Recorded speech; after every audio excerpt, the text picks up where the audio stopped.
Now just off to your right hand side, you can see the waterfall, which is the main feature of the sunken garden. Now that provides a wonderful backdrop for occasions like wedding ceremonies. The sunken garden is one of the 5 locations we use for that purpose. We do about 150 to 200 weddings a year here on the property. As well as the sunken garden, we also use the waterfall outlook, the formal garden, the rotunda at Lakes Walk and the chapel.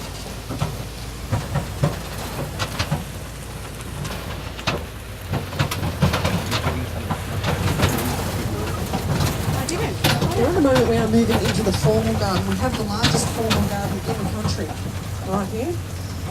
And this is a style of garden that relies quite heavily on the use of symmetry. So if we use the path that we're on at the moment as an example, you'll notice to either side of us the garden beds have been mirror imaged. Down low, hedges of Chinese star jasmine.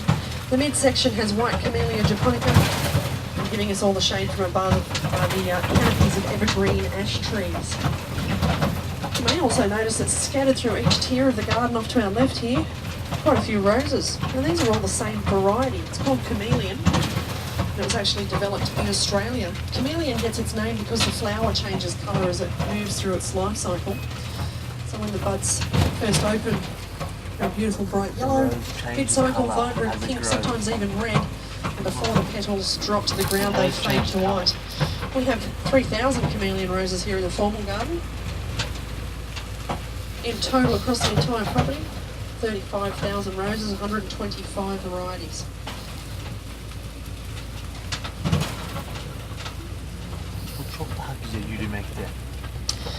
Now as we round the bend here, we also get a nice glimpse at the main entryway to the Indian mosaic garden on our right.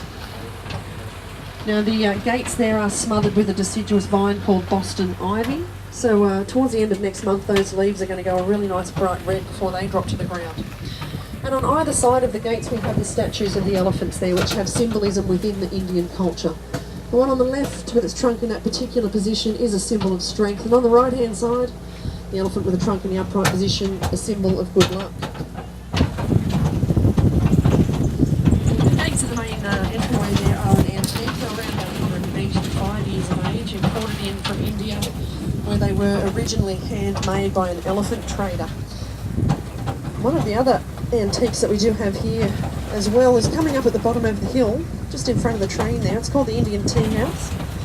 Timberworks around about 165 years of age, and the entire structure overlooks this large lake here, which is holding water amongst other things for part of our irrigation purposes. Brings quite a lot of bird life to our gardens as well.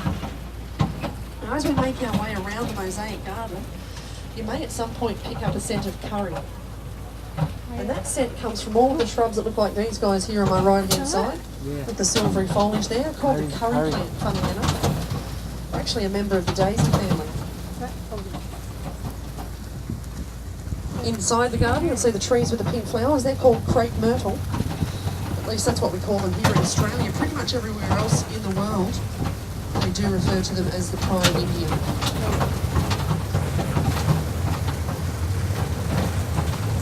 Diğeri 30 dakika. Mesela bunlar 30 dakika. Belki yürüseydik 2-3 saat sürer.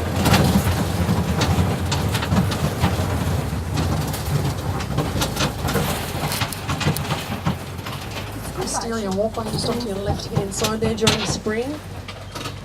Beautiful purple show right through that walkway there. Now we are going to slow things down quite a bit as we make our way past the Chinese Moongate Garden, which is coming up on our left. Now as you look directly into the garden, you will see the miniature landscape they have created inside. Straight on in you'll see a dark coloured rock representing a mountain or an island. In front of that we have topiary, which in this style of garden we call cloud trees.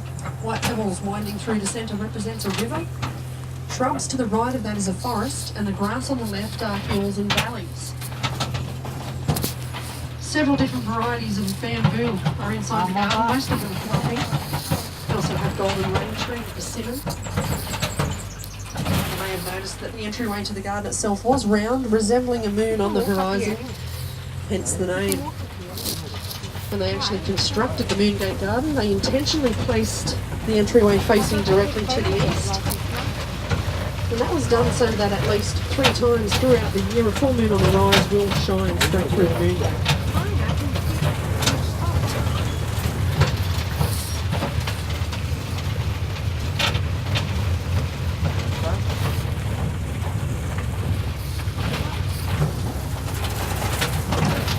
on the property we have our 10 themed gardens. We're taking up 60 acres in total, with around about 8 kilometres of walking path winding its way throughout. And as you can imagine, we need quite the dedicated team to care for it all, which we are lucky enough to have. That consists of one gardener per garden. In addition to that, we also have our horticultural manager, supervisor, trainees, lawn mowing and irrigation teams. So on a permanent basis here, under that banner of horticulture, we've got approximately 30 employees.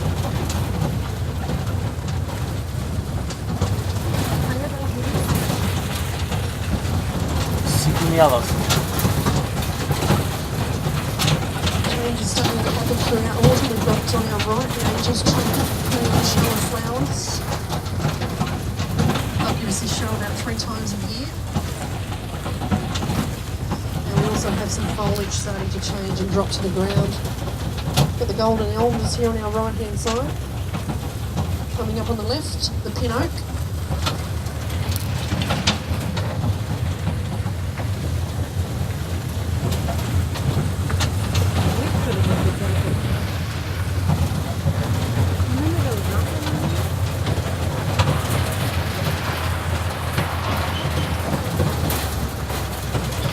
And you may note a little bit of a temperature drop as we move through this section because we are working around our most shaded garden here on the property. It's called the Waterfall Outlook, off to your right hand side, and the majority of the shade within this garden is coming from a very tall evergreen variety of tree known as the Hills Fig. It's an Australian native ficus and one of the few native varieties that we do have on the property. You'll be able to recognise those ones from the white trunks that they have. Ağaçlar vardı ama they closed down. Now you may also notice the garden has an arbour running straight through the centre of it. Wisteria grows over the top of that, so in that flowering period in the middle of spring, we've got purple and white flowers hanging down through the reinforcing. And at the far end of the path there is a hardwood deck which takes in the view from the top of the waterfall. The waterfall itself is man-made. It took 6 weeks to construct. Some of the tree varieties surrounding it include the bunya right at the top of the falls. And towards the bottom you may notice swamp cypress. To get back up to the waterfalls, only about a 3-minute walk from where the tour finishes. If you walk into the sunken garden, take the path to the right hand side of the falls and it'll bring you out right down in the front of the garden there.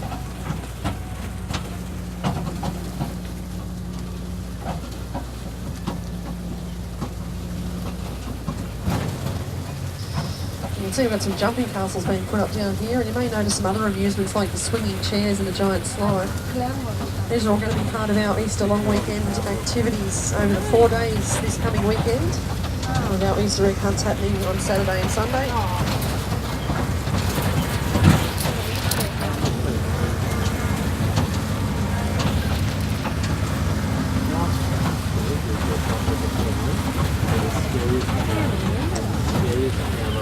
Some of the other events that we do throughout the year include the Christmas Light Spectacular, which runs from the start of November through to the end of January each year. And in July, we run an event called Snow Time, where we turn that big marquee on your left-hand side into an ice skating rink. For a list of all of our events, whether they're garden-based or family-focused, you can find those via our website, visiting huntavalley.gardens.com.au.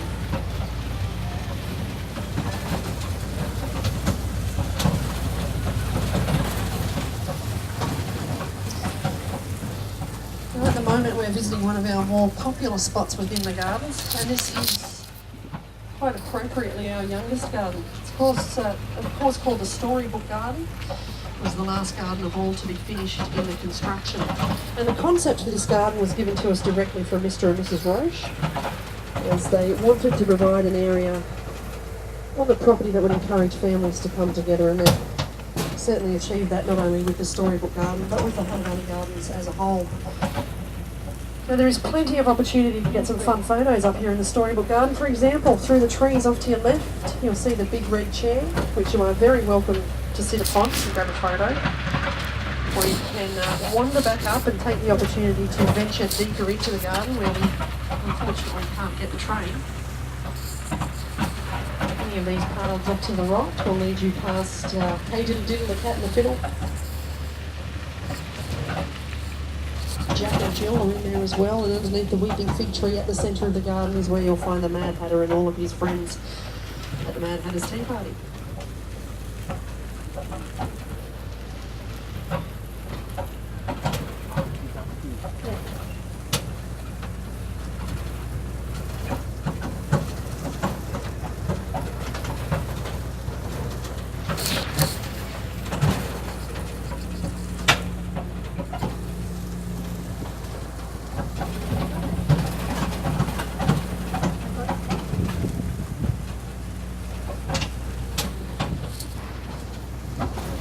As we exit the Storybook Garden today, looking off to your right, you'll see our topiary giraffe reading a copy of Jack and the Beanstalk, and also on the right hand side our topiary farmer here looking after his artichoke, basil, chilli, parsley and sage.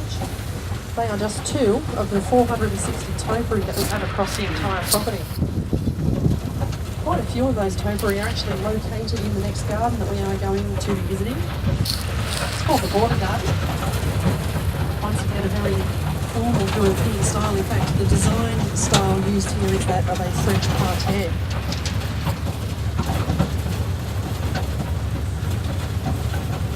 Now, whilst it's got plenty of topiary, hedges actually dominate this garden. There's around about several hundred metres of hedges in and around. Inside you'll find Japanese box, around the outside golden duranta, and a lovely big hedge that goes over and above everything there is made from the Hills fig. This garden has an advantage in that it has an observation deck to one side of it, which you'll see as we round the next bend. And from that point is where you pick up the design created as a whole. And in fact, if you look at your maps as you have them folded closed, the Hunter Valley Gardens logo on the front is actually a representation of this particular garden.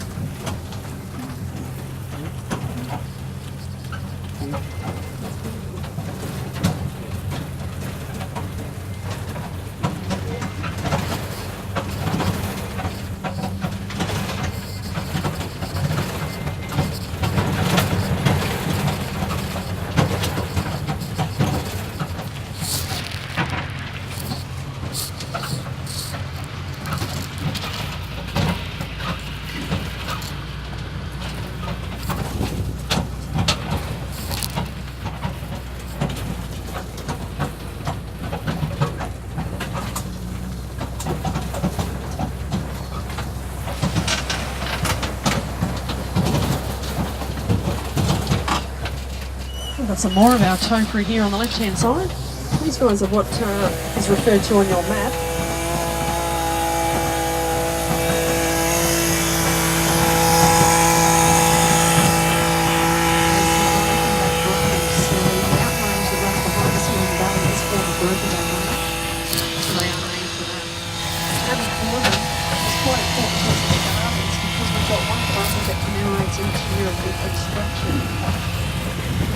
The first sod was turned here in 1999 and the gardens were officially opened in October of 2003.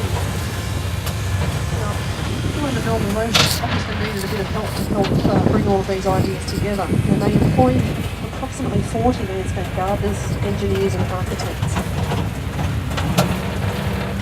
Now, the first 2 years of the construction was nothing else but earth moving to take what was originally an old farm called Talawanta with its gentle rolling hills and remnants of a vineyard, and recreate the landscape to give us the ponds, the streams, the lakes, the contours and undulations of the Hunter Valley Gardens.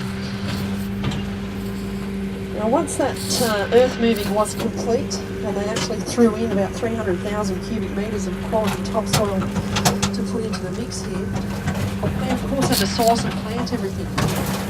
So in addition to the 460 topiary, they also planted 6,000 trees, 35,000 roses, 600,000 shrubs, 1 million ground covers, and the equivalent of 32 football fields of Sir Walter softleaf buffalo board grass.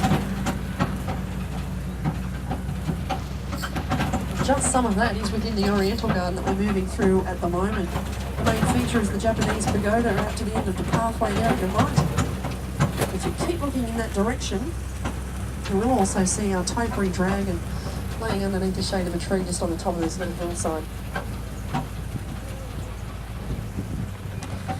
Now, traditionally in this style of garden you would expect to see quite a bit of moss throughout, but we don't have the right climate for that. So instead we've whacked in Korean velvet grass. And we've got the largest display of that variety in the country here at the gardens. Its nearest cousin that you would be familiar with is cooch. Korean velvet grass itself is quite a drought-resistant variety. Puts up with our light frosts in the winter times and also puts up with our very hot summers. We've been having consistent temperatures throughout summer in the mid-40s.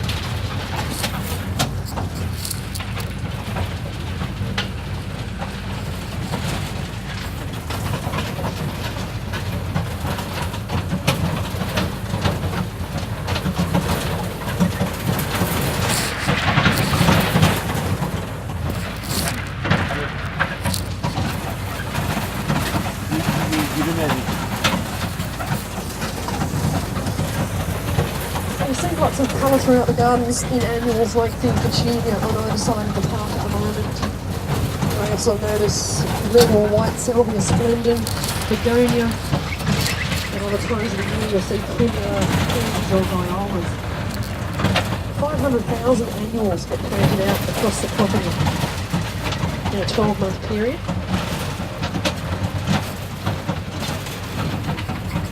And whilst we do have a nursery on site, ours isn't quite big enough to propagate in those numbers, so we do order all of those annuals in.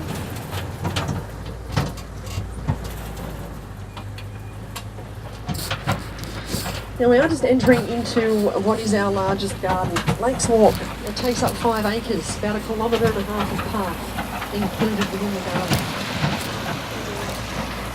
And as you can see, the bulk of the garden is water. It's not only a very nice feature, but it's also part of the irrigation supply that we have at hand. Now we do rely purely on rainfall for all of these stops. And we could use a lot more than what we've had until. To be able to capture as much of that water as we possibly can when it does fall, we've got a network of around about 30 kilometres of drainage underneath the grounds. And to be able to redisperse it to everywhere that it needs to be, there's around about 150 kilometres of irrigation pipe as well.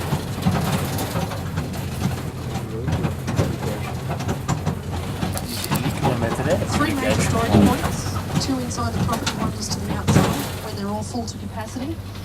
From that point forward, we'll have sufficient supplies of water to sustain the gardens for 2.5 years should we fall into drought, which is quite clever because we're sometimes watering twice a day through the summer months, and maybe even once a day through the cooler ones as well.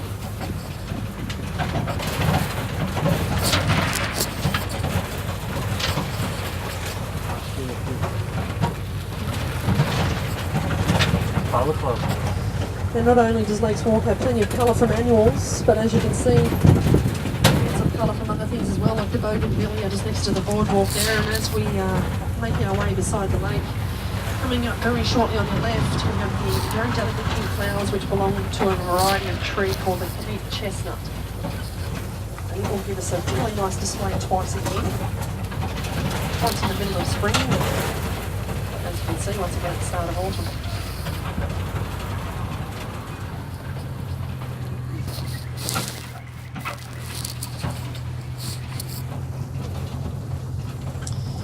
In fact, the majority of the colour in this particular garden is yet to happen. 80% of the trees down here at Lakes Walk are deciduous varieties, and that includes the yellow-barked willow and weeping willow, acorn, poplar, liquid amber, Manchurian pear, claret ash, crepe myrtle, flowering plum, flowering peach, yellow honey locust, Japanese crabapple, and the swamp cypress, which we're about to see on the other side of the bridge.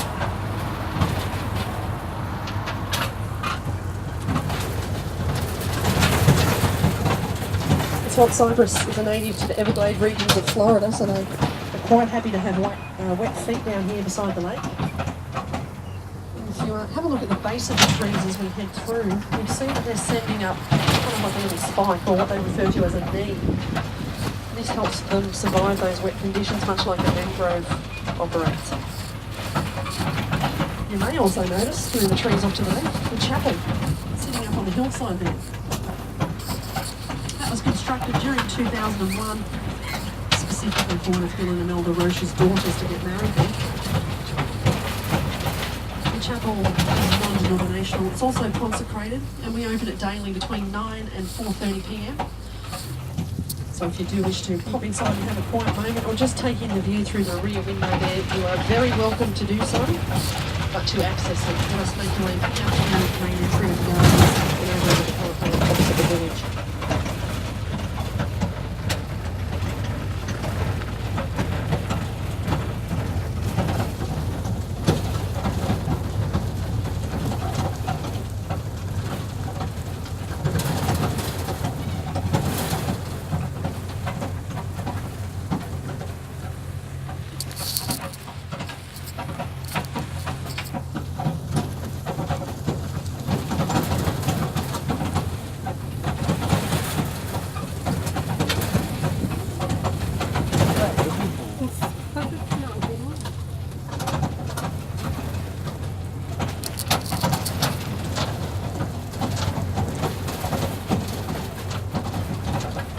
For anyone that may be interested, Bill and Imelda Roche, they're in their mid-80s now, residing in Sydney as they have done for the majority of their lives.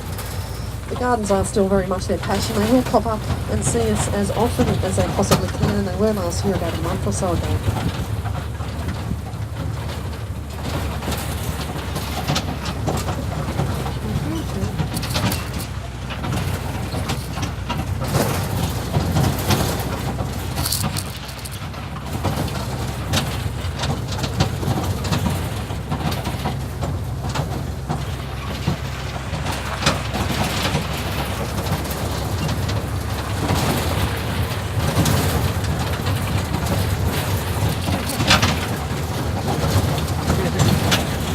Heading back up the hill from where we came. Once we get up towards the top barrel here, I took a left, which allows us to look at the Oriental Garden in a slightly different area. Now, the garden uses quite a bit of symmetry in like the Moonbag Garden. For example, on your left-hand side, those hedges are arranged in symbolic geometric compass, which is quite important in the Chinese culture. Once again, you'll see rocks scattered throughout, representing mountains or islands, and topering representing clouds. In fact, given the plants, buffy as they may be, in this style of garden, they are actually considered to be symbolic as they wind their way throughout, disappearing around a bend or over a bridge. They say they are symbolic of the journey through life. Now, by design, this is a space that should bring about a feeling of relaxation and tranquility to anyone who visits it. So as we move through, we hear water moves between the interconnecting ponds throughout the garden, creating a trickling sound as it goes. It's a feeling of relaxation, and there's lots of benches or seats scattered throughout where you can take a moment just to sit and absorb the garden from a different vista.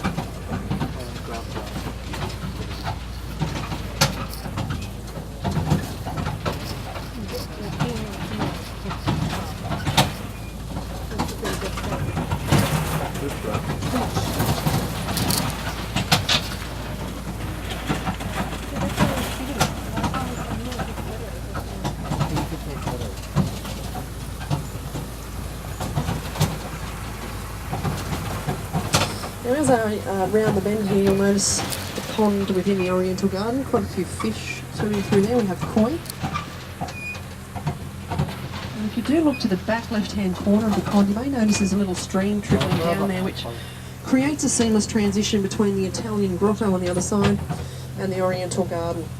Now, just follow the stream back to its source as we cross the bridge here. And in the shadows, right at the back of the grotto garden, you'll see a statue there. St. Francis of Assisi, the patron saint of birds and animals, is that statue. And he is standing inside of a grotto. In Italian, grotto means man-made cave, and that's how they come up with the name for the Italian grotto garden. It also contains some edibles with Valencia oranges just here on my right-hand side. If you look to the hedge behind those, you'll see it has windows cut into it. Through there, Eureka lemons. Tallest of the trees just on the other side, the Kalamata olives. Now, ladies and gentlemen, that does complete your tour for this afternoon. On behalf of the employees of Hunter Valley Gardens, thank you so very much for coming on out to see us. I do hope you have enjoyed yourself so far. I will ask that you remain seated until the train comes to a complete halt, and then you are very welcome to open your doors and go about the rest of your afternoon. Enjoy your stay. Hope to see you here again soon.